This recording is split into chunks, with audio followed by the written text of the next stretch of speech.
So yun nga guys, no, pag-usapan naman natin kung ano ang EMR.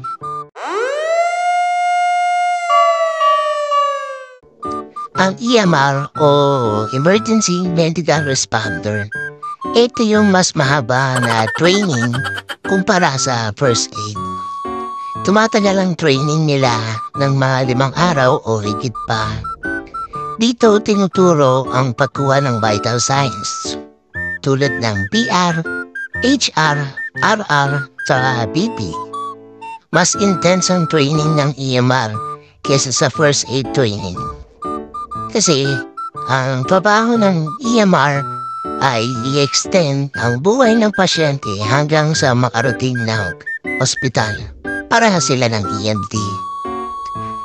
Usually sa mga private ambulance service, madalas EMT or EMT nurse, pero meron din naman mga company ang nag-hire ng EMR.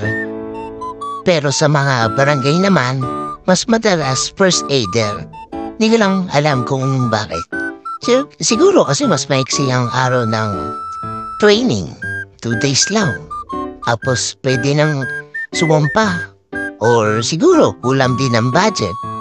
Pero sa totoo lang, hindi sapat ang first aider lang ang nakasakay.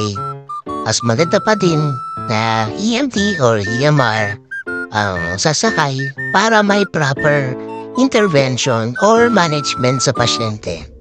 Pero yung ibang barangay naman, EMT or EMR ang kinukuha na nila. Kasi yun ang proper talaga. So, yun na muna guys. Next video, pag-usapan naman natin ang EMT or yung Emergency Medical Technician. Bye guys!